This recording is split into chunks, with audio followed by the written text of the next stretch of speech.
പ്രശസ്ത ആയുർവേദ ചികിത്സകനായിരുന്ന ശ്രീ ലൂയിസ് വൈദ്യരുടെ പിന്തുടർച്ചാ സ്ഥാപനം 70 വർഷത്തെ ചികിത്സാ പാരമ്പര്യമുള്ള Shreyas Ayurveda hospital and research centre Kumbalangi.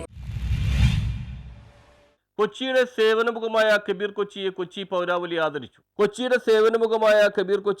പൗരാവലിയുടെ നേതൃത്വത്തിൽ ആദരിച്ചു. തോപ്പുംപടി BM സെന്ററിൽ നടന്ന അനുമോദന സമ്മേളനം Kerala Administrative Tribunal chairman Justice CK Abdul Rahim ഉദ്ഘാടനം ചെയ്തു. പരിപാടി എന്ന് പറയുന്നത് അതിന്റെ വലിപ്പച്ചെറുപ്പമോ അതിന്റെ പ്രാധാന്യമോ ഒന്നുമല്ല. ഈ പരിപാടി എന്ന് പറഞ്ഞാൽ കൊച്ചിക്കാർക്ക് അതൊരു ആഘോഷമാണ്. അതിന്റെ ഇപ്പോഴത്തെ ചെറിയ കുട്ടികളുടെ ഭാഷയിൽ പറഞ്ഞാൽ അതിന്റെ എല്ലാ പോസിറ്റീവ് വൈബും അതിൽ പങ്കെടുക്കുന്ന ആളുകളുടെ മുഖത്ത് കാണാൻ കഴിയുമെന്നുള്ളതാണ്. ഞാനിങ്ങോട്ട് കയറി വരുമ്പോൾ വളരെ സംഗീത മധുരമായ ഒരു അന്തരീക്ഷമൊക്കെ കണ്ടു. ഞാൻ വിചാരിച്ചു വല്ല കാസറ്റോ CD ഒക്കെ വെച്ച് മൈക്ക് ഓപ്പറേഷൻ നടത്തുന്നതായിരിക്കുമെന്ന്. കുറച്ചിങ്ങോട്ട് വന്നപ്പോഴാണ് നന്മ നിറഞ്ഞ മനസ്സുകൾക്കെന്നും സമൂഹത്തിന്റെ പിന്തുണ ഉണ്ടാകുമെന്നും സേവനപാത ഏറെ മഹനീയമായ കർമ്മമാണെന്നും ജസ്റ്റിസ് അഭിപ്രായപ്പെട്ടു. സ്വാഗത സംഘം ചെയർമാൻ MM സലീം അധ്യക്ഷത വഹിച്ചു.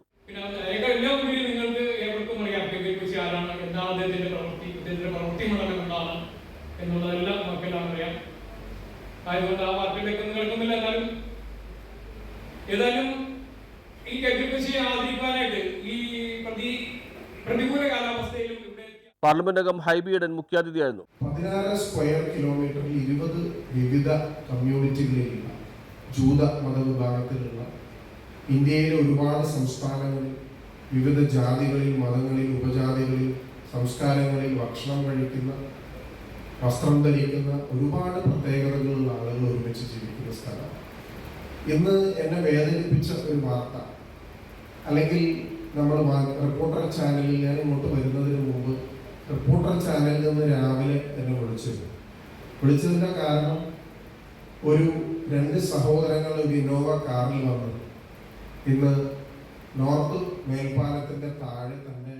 കൗൺസിലർമാരെ Bastin Babu, Sheeba Duram, Shaila Thadevus, Indian Yoga Federation senior vice president Yogaratna KP Bhaskaramenon, KE Muyis എന്നിവർ സംസാരിച്ചു. ജനറൽ കൺവീനർ രാജീവ് പള്ളുരുത്തി സ്വാഗതവും ട്രഷറർ സലീം ശുക്കൂർ നന്ദിയും പറഞ്ഞു. വിവിധ സംഘടനകൾ കബീറിനെ ആദരിച്ചു. ആദരവ് ഏറ്റുവാങ്ങിയ കബീർ കൊച്ചി മറുപടി പറഞ്ഞു. ദേശീയ മാസ്റ്റേഴ്സ് യോഗാസന മത്സരത്തിൽ കേരളത്തിന് വേണ്ടി മെഡലുകൾ നേടിയ താരങ്ങളെയും ചടങ്ങിൽ അനുമോദിച്ചു. പല സന്ദർഭങ്ങളിലായിട്ട് വ്യക്തി സംഭാഷണം നടത്തിയതിന്റെ എല്ലാം കോർത്തിളക്കിക്കൊണ്ടാണ് അദ്ദേഹം ഇവിടെ ഉദ്ധരിച്ചത്.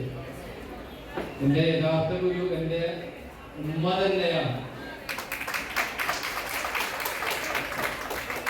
ഉമ്മ ജീവിച്ചിട്ടില്ലെങ്കിലും അവർ എന്റെ മാതാപിതാക്കൾ കനിഞ്ഞരുളി. News bureau, Mattancherry.